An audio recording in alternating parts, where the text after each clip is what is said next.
For more than 2 decades, the Trump International Hotel and Tower has soared over Central Park, a crown jewel of President Trump's family business that features luxury hotel rooms and exclusive private residences just off Columbus Circle. In true Trump fashion, the hotel and tower are branded with the Trump name on 3 hard-to-miss signs. But this fall, the Trump Organization is expected to overhaul the signage, reflecting in part the strains the Trump presidency has placed on the family's brand in Mr. Trump's ever-hostile hometown. As part of a broader renovation of the property, the company is considering a proposal that would change the signage so that the Trump name is no longer directly associated with the private residences, according to people with knowledge of the proposal. Instead, the skyscraper's premier Manhattan address, 1 Central Park West, would get top billing for the residences, while the Trumps would continue to manage the property and keep their name on signs for the hotel. The proposal is a compromise, offered over the summer by the president's eldest son, Donald Trump Jr., to head off demands from some owners that the building lose its Trump branding entirely, the People said. If, as expected, the proposal is approved by the building's condominium board, the Trumps will be spared an embarrassing fight at their flagship hotel just as the 2020 election season hits full swing after Labor Day. Although the building is not a major moneymaker for the Trumps, their company manages the property and owns some portions of it, but there are hundreds of individual unit owners. It has long held symbolic importance to the president. It was the first hotel to bear his name, and now the only one left in New York, and even as Trump has disappeared from other buildings in New York and elsewhere, this signature property was considered untouchable. That changed after a contentious meeting in June between the condo board and several dozen owners, some of whom complained that the Trump name had been a drag on the property ever since Mr. Trump announced his bid for the presidency 4 years ago, according to people with knowledge of the meeting who spoke on the condition of anonymity because it was a private session. In heavily Democratic New York, Mr. Trump's politics most likely contributed to the discord, which had surfaced in the past as well. But in June, some owners suggested that the polarizing nature of the Trump name was depressing the value of their investments in the building, said the people with knowledge of the meeting. With sales of units in the building slowing in recent years, some owners called for stripping the Trump letters from the property's signage altogether and renaming the property 1 Central Park West. The compromise plan from Donald Jr. would most likely remove the block-lettered Trump International Hotel and Tower sign above the building's shiny entrance and replace it with signage that draws a clear distinction between the hotel and the tower, the people with knowledge of the plan said. Would involve elevating the presence of the 1 Central Park West address, which currently appears in much smaller lettering than the Trump name elsewhere on the property.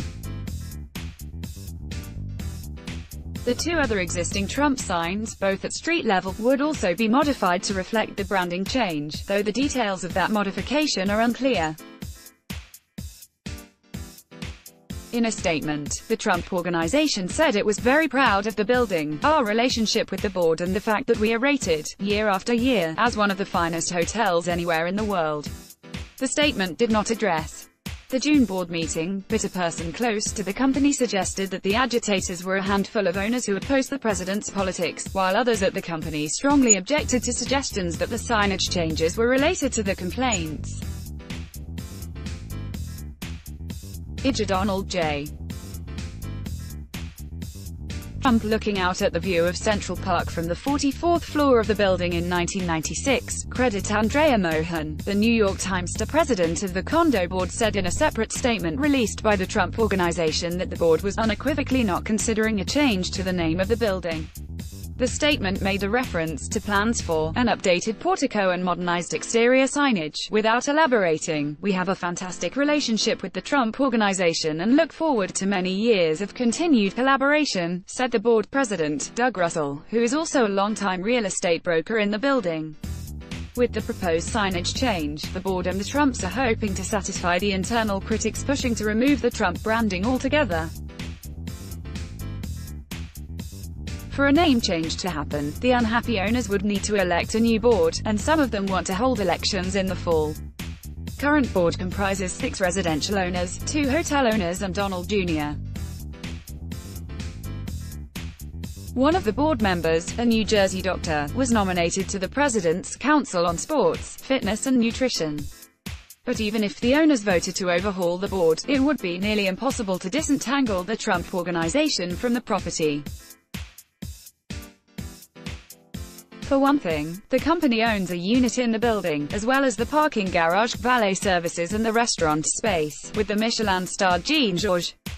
It also owns the room service kitchens and the lobby bathrooms, without which the hotel arguably would cease to function.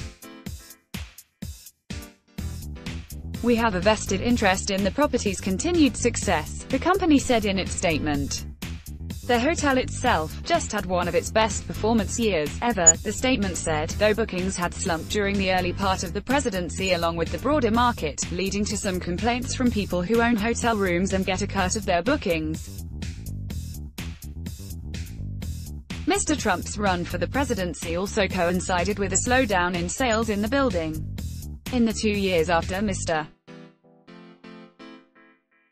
Trump announced his candidacy in 2015, half as many apartments and hotel rooms sold than in the prior 2-year period, according to data from Property Shark.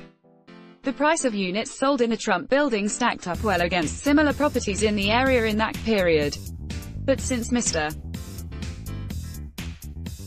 Trump took office in January 2017, the price of units sold in the Trump building has dropped an average of 23% compared with similar units sold in the same building during the campaign. That decline has been much steeper than experienced in the wider Manhattan condo market, according to an independent analysis of the data. An analysis of residential-only sales conducted by City Realty, the real estate listings website, showed that the average price per square foot in the Trump building fell 29% between its peak in 2015 and 2018. Of the 20 apartments currently for sale, more than half have had their asking prices reduced, though sales and prices have bounced back over the last year or so, potentially buoyed by foreign investors who are either indifferent to American politics or drawn to a Trump property. It remains a very desirable building for international buyers, said Rebecca Mason, managing director of City Realty.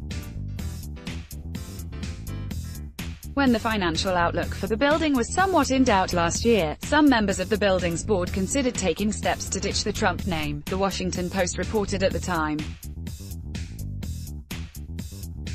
A proposed signage change comes amid complaints from internal critics.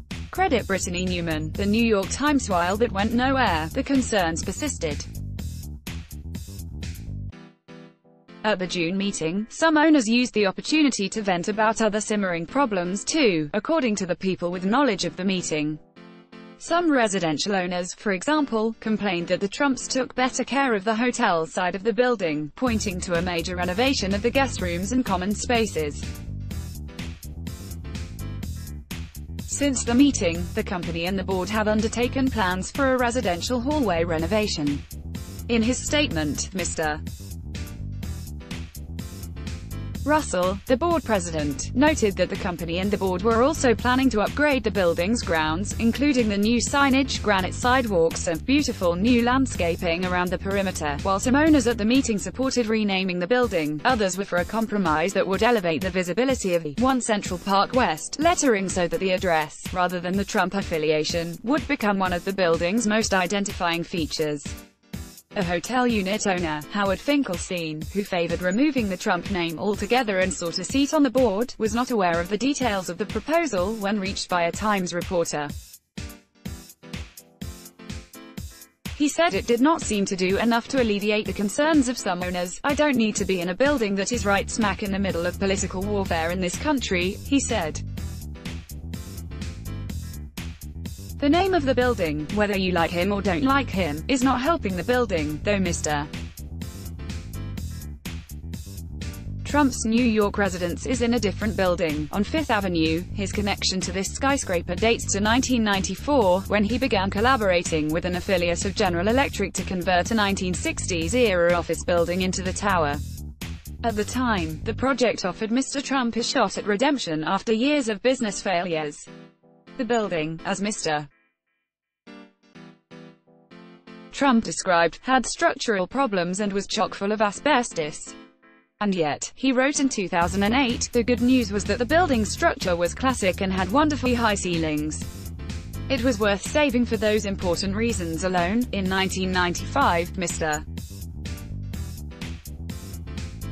Trump and his partners from GE, along with Rudolph Giuliani, then the mayor, broke ground on what was billed as a $250 million project to transform the building into a super-luxury tower with a shimmering bronze glass facade that would command Manhattan's western skyline. A New York Times article about the opening of the tower in 1997 noted some of the hotel's unusual features. Suites were equipped with a small brass telescope next to a chaise longue, and had nearly floor-to-ceiling views. When preparing to open the building, Mr.